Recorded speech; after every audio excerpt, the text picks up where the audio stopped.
Di dalam mempelajari ilmu tajwid,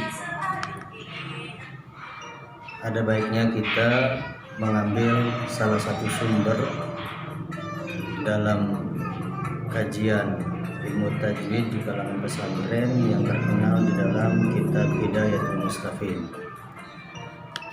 Dalam kajian kitab Hidayatul Mustafid yang dikarang oleh Syekh Muhammad Al-Mahmud radhiyallahu anhu, di sini dijelaskan bahwa tentang hakikat tajwid dari mulai bahasa maupun istilah.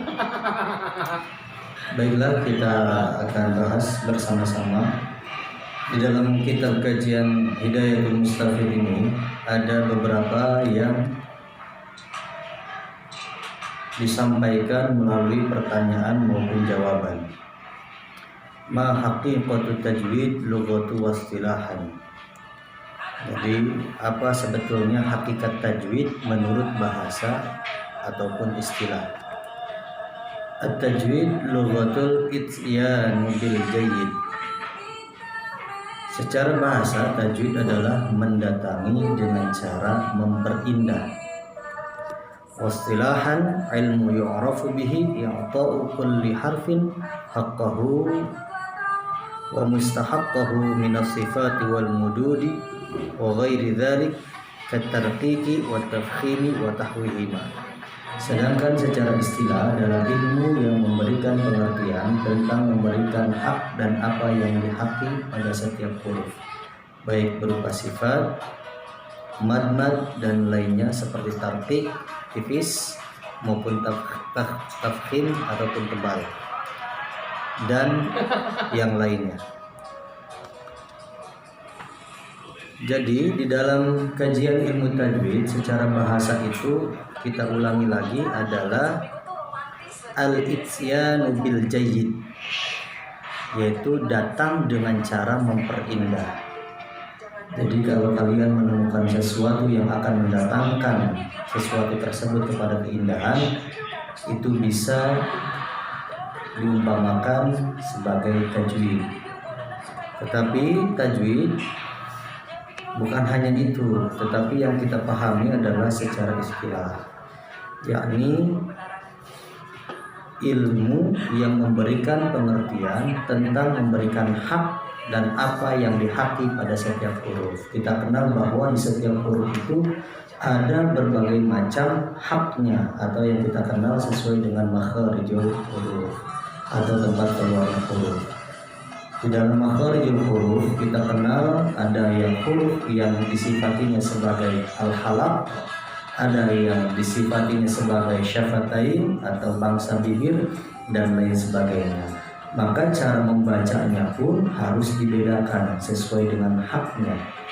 Kita tidak bisa membaca a'udzu billahi minasyaitonir rajim yang sebenarnya kita rubah menjadi a'udzu billahi minasyaitonir rajim. Maka ketika kita membaca tidak pada haknya, maka itu akan mempengaruhi, yang pertama adalah mempengaruhi makna, yang kedua adalah kita bisa secara tidak langsung dikatakan zalim terhadap huruf yang semestinya kita baca, tetapi kita tidak baca sebagaimana mestinya. Kemudian selain kita mempelajari tentang hak-hak atau makharijul huruf, kita juga harus mempelajari tentang sifat-sifatnya. Ada yang tadi yang disampaikan seperti syafatain atau bangsa bibir. Seperti apa hurufnya? Seperti misalkan huruf mim, ba dan lain sebagainya. Kemudian ada juga tafkhim, tarqiq dan mad atau panjang pendeknya. Baik, kita lanjutkan. Ma ghayatu ilmu tajwid. Apa sih sebetulnya tujuan dari mempelajari ilmu tajwid? Ghayatuhu bulughun nihayah fi itqani lafzil Qur'an ala ma tulqiya min al-hadratin nabawiyyah al-afsahiyah wa qila ghayatuhu sawlul lisani an al-khata fi kitabillahi ta'ala. Tujuan mempelajari ilmu tajwid adalah sampainya batas akhir dalam memperbaiki lafaz Al-Quran berdasarkan apa yang telah ditemukan dari sisi agung kenabian yang fasih. Nah, jadi kita mempelajari ilmu tajwid itu adalah bahwa lafaz yang terkandung di dalam Al-Quran atau ayat-ayat yang terkandung di dalam Al-Quran itu kita baca sama seperti halnya bacaan yang disampaikan oleh Nabi Muhammad SAW. Bahwasanya Rasulullah pada saat membaca Al-Quran itu dalam keadaan fasih, maka kita pun dituntut untuk membaca Al-Quran dalam keadaan yang fasih pula. Tujuannya adalah agar menjaga lisan dari kesalahan dalam membaca kitab Allah yang Maha Luhur. Ma hukmu syari'i ilmu tajwid? Apa hukum syariat di dalam ilmu tajwid? Nah, kita harus pahami. Sebab segala sesuatu yang kita pelajari pasti tidak terlepas dari hukum. Di dalam kitab Hidayatul Mustafid ini dijelaskan at-tajwidu la khilafa fi annahu fardu kifayah wal amalu bihi fardul ain ala kulli muslimin wa muslimatin minal mukallafin. Artinya bahwa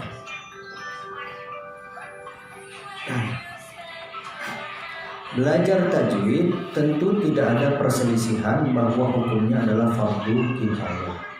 Jadi semua ulama sepakat bahwa mempelajari ilmu tajwid itu hukumnya adalah fardu kifayah. Fardu kifayah itu maksudnya seperti apa? Yaitu kewajiban bersama. Artinya bahwa pada saat kita berada di dalam satu golongan atau satu kelompok, tatkala kita mempelajari tajwid, maka anggota kelompok yang ada di dalam kita itu tidak diwajibkan. Itulah hukum sebetulnya mempelajari ilmu tajwid sesuai dengan kesepakatan para ulama. Sedangkan menurut atau cara mempraktekannya, artinya cara membaca Al-Quran baik untuk muslim laki-laki maupun perempuan adalah fardu ain. Artinya adalah kewajiban yang harus dilakukan. Artinya ini bersifat individu, tidak lagi seperti tadi fardu kifayah.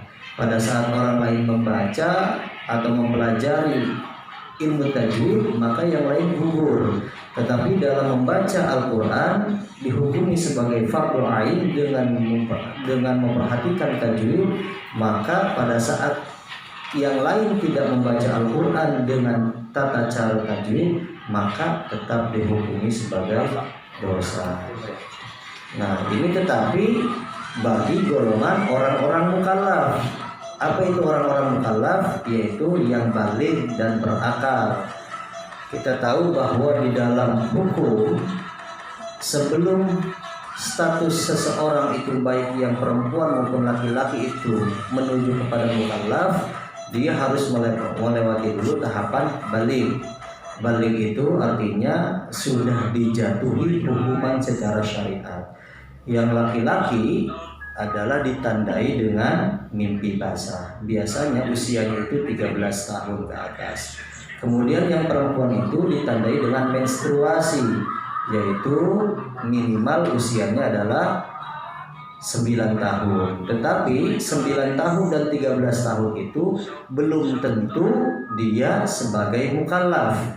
Artinya dia hanya dituntut untuk mentaati atau menjalankan syariat agama, tetapi belum tentu dia bisa membedakan mana yang benar ataupun salah.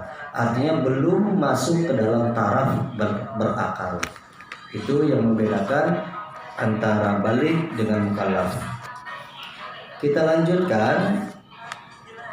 Kemudian di dalam kajian Hidayatul Mustafid ini dijelaskan atau ada pertanyaan, idza atal qari'u bil isti'adzah wal basmalati was surati fakam wajhan fiha arba'an. Idza atal qari'u bil isti'adzati wal basmalah was surah fakam wajhan fiha. Tatkala seseorang membaca Al-Quran dengan isti'adzah atau bacaan ta'awudz, a'udzubillahi minasyaitonirrajim, dan basmalah, bismillahirrahmanirrahim, dan surat, maka ada berapa versi sih di dalamnya? Ini ada soal seperti itu, ada pertanyaan. Maka dijawab, fiha arba'atu awjuhin qat'u jami'i wa waslul basmalah bisurah faqat, wa waslul isti'adzah bil basmalah faqat, wa waslul jami'. Artinya di dalamnya ada 4 versi, yaitu memutuskan kesemuanya. Seperti apa sebetulnya memutuskan kesemuanya?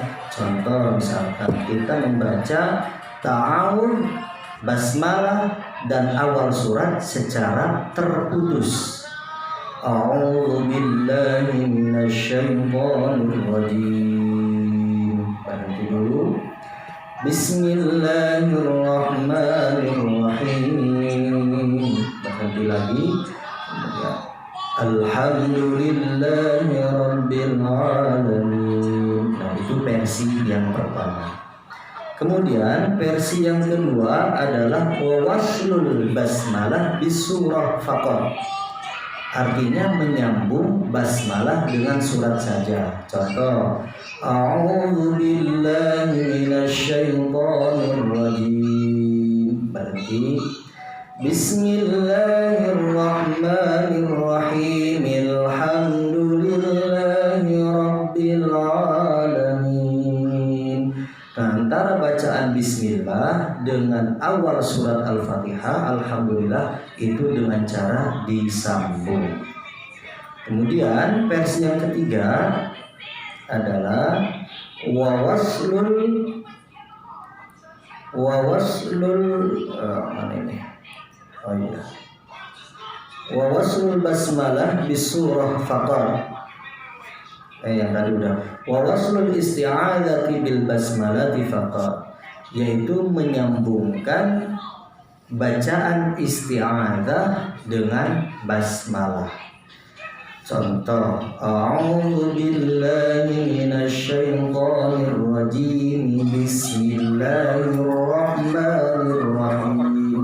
Jadi pada saat kita membaca dengan cara diwasal atau disambung, ingat pada saat di akhir ayat, di akhir huruf ta'awudz, yaitu huruf mim yang berkasrah, mimnya itu dibaca a'udzu billahi minasyaitonir rajim, bismillah. Nah, jadi tidak boleh a'udzu billahi minasyaitonir rajim, bismillahirrahmanirrahim. Nah, cara menyambung atau mewasal seperti itu salah, karena pada saat membaca ta'awudznya dengan diwaqaf, diberhentikan jim, tetapi dilangsungkan bismillah. Nah, kalau mau diwasalkan maka bunyikan mi, yaitu mimnya berkasroh dibaca. Kemudian versi yang keempat wawaslul jami', artinya disambungkan semuanya dari mulai ta'awudz sampai bismillah dan awal surat. Seperti contoh, a'udzu billahi minasyaitonir rajim, bismillahirrahmanirrahim, alhamdulillahi rabbil alamin. Nah, itu dari mulai ta'awudz, basmalah dengan awal surat itu diwasolkan, itu atau disambungkan. Nah, itulah kajian kita atau pelajaran kita tentang mempelajari hukum tajwid, baik secara bahasa, istilah, kemudian hukum syariat di dalam mempelajari ilmu tajwid, yaitu ada fardu kifayah dan fardu ain, serta fasal tentang mempelajari hukum-hukum isti'adzah dan basmalah. Kita sambung lagi di pertemuan berikutnya. Jangan lupa like, komen, dan subscribe. Itu saja, terima kasih. Assalamualaikum warahmatullahi wabarakatuh.